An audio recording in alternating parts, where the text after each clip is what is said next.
Welcome back. The latest corruption index has South Africa taking the 73rd spot out of the 180 countries evaluated. But some people believe that doesn't place the country among the most corrupt on the continent. They believe that other countries don't feature because of a lack of data. For more on this topic, I'm joined by Professor Mark Swilling from the University of Stellenbosch. Thank you very much for your time, Professor Swilling. Just give us a sense of how the data is collected and the kinds of people whose opinions are collated to form this polling or this ranking. Well, it's important to realize that this is a corruption perception index. So it's not a measure of objective realities. And so it's a collation of responses from journalists, academics, opinion makers, and a general sense of the nature of institutions amongst those who have a grasp of how these institutions work across different contexts.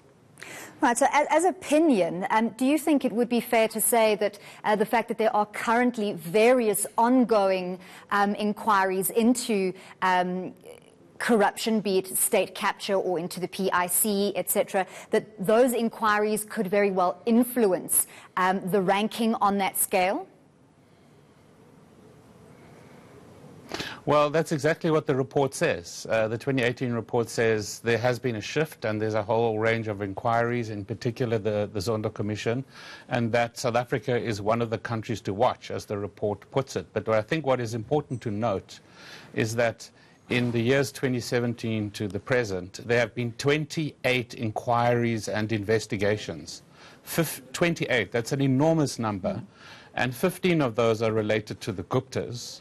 That means there are 13 that are not. And that relates to all the various other networks that are starting to emerge, like the Bosasa network. So there's a lot of work still to be done.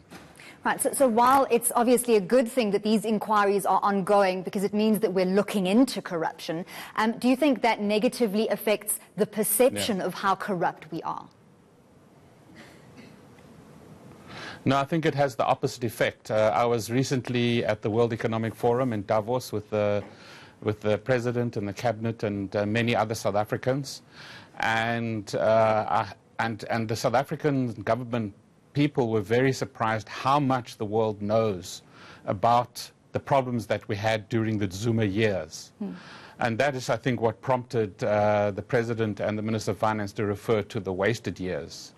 So I think there's a very positive image of us because of the number of investigations. I don't think there's any other African country with that number, 28 inquiries and investigations either completed or underway across a vast range of different kinds of institutions that are being investigated. It is really quite extraordinary when you join the dots.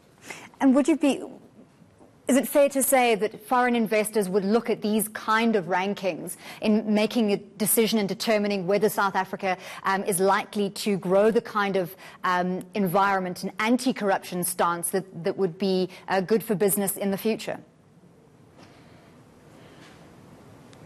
I mean, quite honestly, I don't think that index makes a significant difference to investors. The intelligence that investors go on is much more in-depth, much more complex, and much more robust. So I think what that index does, it affects a kind of broad general perception that South Africa is pretty low down on the world rankings, but not that low down on the African rankings.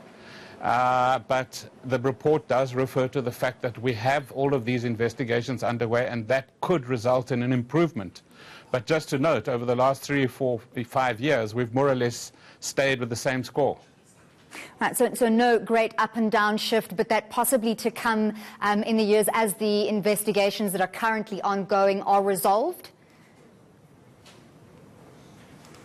Yes, I mean that would be key, but we have the election coming up, and we also know that there is what is being referred to as a fight back by the Zuma power elite that does make our situation relatively unstable going forward into 2020. The National General Council meeting of the ANC in 2020 will be the crucial event on whether there's going to be another shift in power or not. So we're in uncertain times. We cannot be comfortable just because we have all of these investigations. That would really be stupid, actually. So while ordinary South Africans might be disheartened by the kind of score we've been given, what should we be taking out of this ranking and the survey to move forward and to sort of inform ourselves about the kind of perceptions that leaders and industry makers have about the level of corruption in South Africa? It's a wake-up call. I mean, we mustn't relax. Just because there's been a change in presidency, just because we've got the Zondo Commission and a new National Director of Public Prosecutions, all very well, but we must not relax. Civil society, business, the media have to get organized, join the dots, understand the information, and keep the pressure up. There's still a lot of rank-and-file members of the ANC, for example, who are not that happy with the Zondo Commission. They need to rethink. They need to realize that the Zondo Commission and these investigations are what is going to generate the information that becomes the basis for prosecutions. People need to go to jail. And we as citizens need to make sure that that happens. All right, thank you very much for your opinion there. That was Professor Mark Swilling from the University of Stellenbosch.